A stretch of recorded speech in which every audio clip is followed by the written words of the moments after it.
Hey, what's up mga idol? Magandang araw at kumusta kayo? So pag-uusapan natin ngayon, walang iba, alam nyo na yan. So mga idol, dahil malapit na ang laban ni Cuadro Alasno at talagang puspusan ng kanyang training, isa na namang boxer, isang dating boxer at vlogger na ngayon sa Japan, isang sikat na boksingero dati, isang sikat na vlogger pala dati, baka sabihin nyo hinahype ko lang. Isang sikat na vlogger ngayon at dati ring boxer na maganda din naman yung record na meron siyang record na 25 wins, 12 knockout at meron siyang siyam na talo na si Valentin Hosokawa mga idol. So kanina nagtry siya mag-punchmate kay Champ. Kumbaga nagpapasuntok lang siya ng tawag doon yung pad, punching pad na yon mga idol, no. So sabi niya masyado daw malakas ang suntok ni Cuadro Alas, para daw super lightweight. Yan na yun, may totoo mga idol. Hindi naman na bago yan kasi nga marami naman ang nagsasabi niyan, kahit naman mga haters alam yan di ba?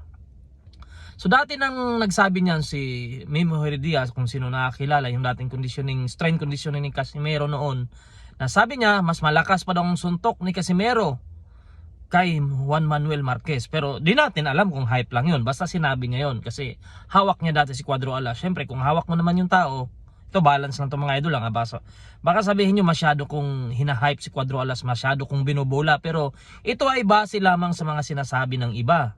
Nasabi ni Memo noon na malakas talaga sumuntok si Cuadro Alas, pang welterweight daw, at malakas pa kay Marquez. Kung ano man lang yun, kumbaga kung hype lang na yun, nasa kanya na yun, basta narinig natin yan. At hindi naman natin ipagkaila na malakas talaga si Casimero kasi kung si Silver Boys nga alam niya yan na kaya nga lang asar siya ngayon na sasabihin niya na mayroon gulpi di kulat yung ginagawa ni Casimero, try knock out ng 1, 2, 3 kasi yun lang daw yung chance niya. Yun ang laging sinasabi ni Silver Boys. Kaya pati mga haters, aminado talaga sila na malakas si Cuadro Alas. Kaya abangan natin ang susunod na laban o parating na laban, susunod na laban, diba? Kasi malapit na yan. Kasi na parang ano na ngayon na meron na silang official poster yata na nakalagay doon super bantamweight.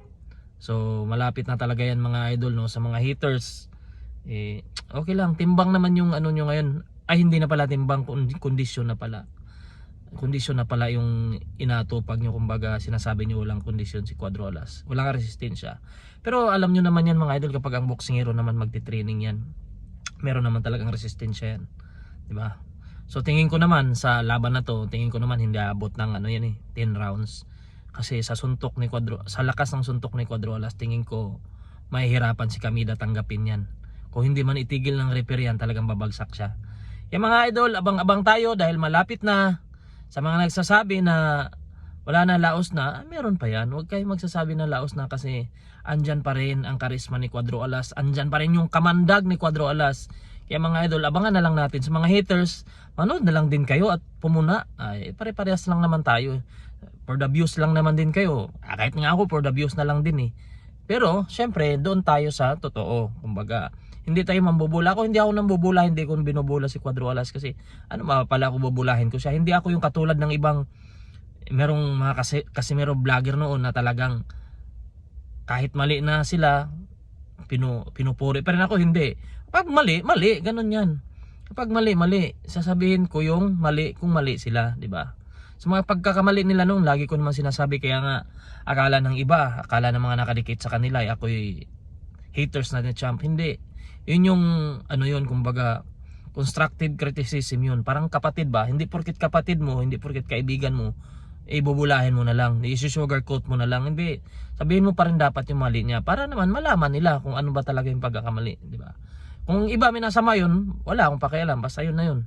Alam nyo naman kung gaano ako ka diehard kay Casimero, gaano ako ka loyal pagdating sa boxing. Pero sa mga bagay na hindi naman tingin ko hindi naman ang tama, ibang usapan yun. Kaya mga idol, maraming salamat at abangan natin ang laban ni Casimero, palapit na.